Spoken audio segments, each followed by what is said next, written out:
Hi everyone. Lots of people ask me how to access the database of adverse events through the TGA in Australia. So I'm just putting together a short video to show you. You can see the address up here at the top. If you find that too long to remember, we can get that fairly easy just by going to the TGA website, tga.gov.au. Search for DAEN in the search box, click on the first option, and then this is what we want, the database of adverse event notifications. Click on that. We want to look up medicines if we're looking for adverse effects of the COVID medications or COVID vaccines. You'll get this information that you have to click that you've read and understood it. It explains that just because something is listed in the adverse events doesn't mean it is directly caused by the medication, and provides you some other links. So read that, click I have read and understood. Then you scroll down, you've got a box to select your medicines. So in here we pop COVID.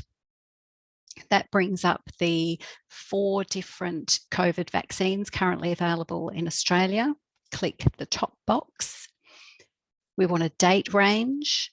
So we can choose any date range basically. Every day I put the stats out for a particular day. Let's just go October 1st to November 1st, 2021. We'll come back to advanced search options, but initially, if you just click search,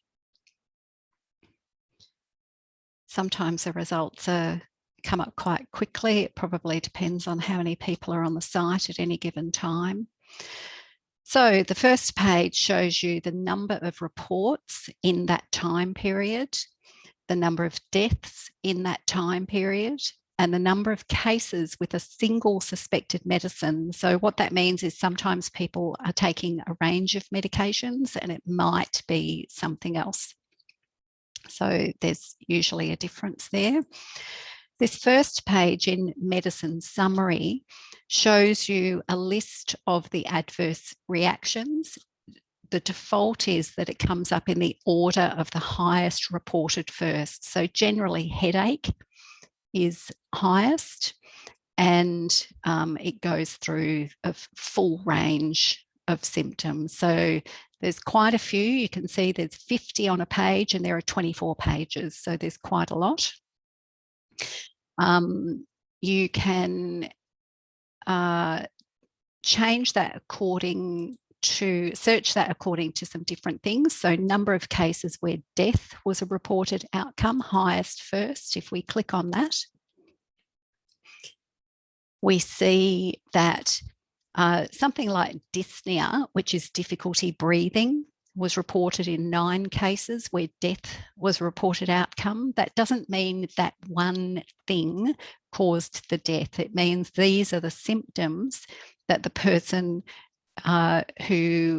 or people who died experienced. So we can see here cardiac arrest, so the stopping of the heart indicated in 6 of the deaths in that time, and a whole range of other symptoms that the person or people had.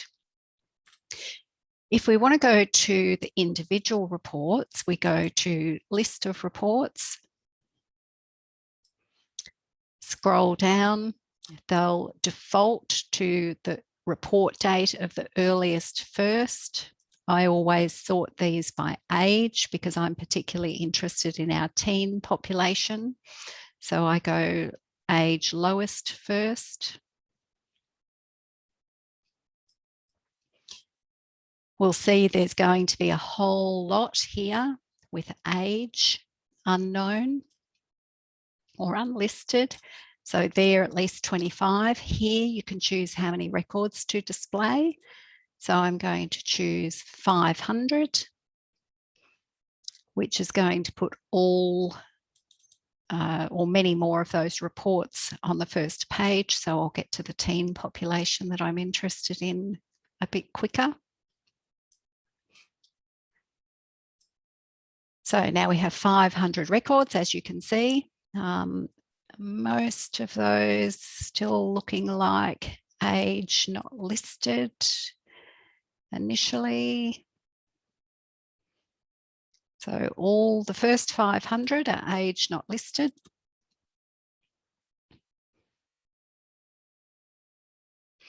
So each of these is an individual case report. I'll stop on one on the next page to explain that to you.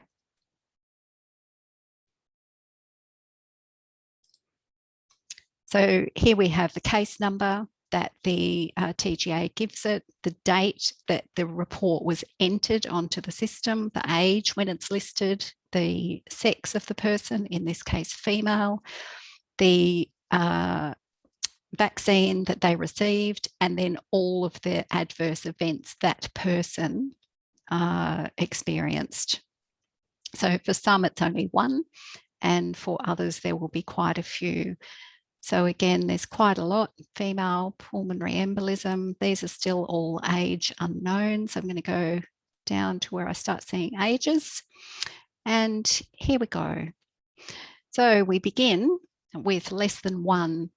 So some of these I think are actually incorrectly put in, but perhaps not all. So these are babies under the age of 1 year old. Who have maternal exposure during breastfeeding, had a seizure. So there's a few of those. Then we've got an 8-year-old girl. We can see that this was a vaccination error administered to a patient of inappropriate age. All of the ones under 12 will have that. So a couple of 10-year-olds, 11-year-olds, and then we get to the 12-year-olds here.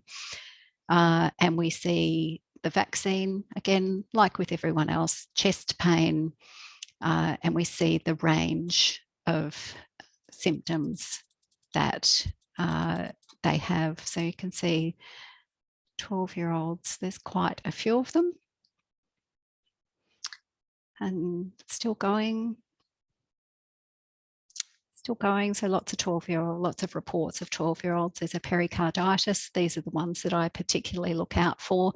There is a way to search for them specifically. I'll go back to that.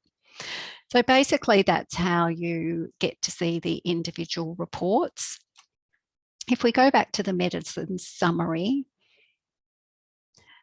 and we can see the different adverse effects. Let's go back to number of cases highest first. And from there we can see chest pain, pretty high, 792 cases, pericarditis, 597 cases, myocarditis, always on the first page, 291 cases. So that's the very brief version, how to search. I'll come back and do another quick video on how to search just by the specific adverse reaction. Thanks all.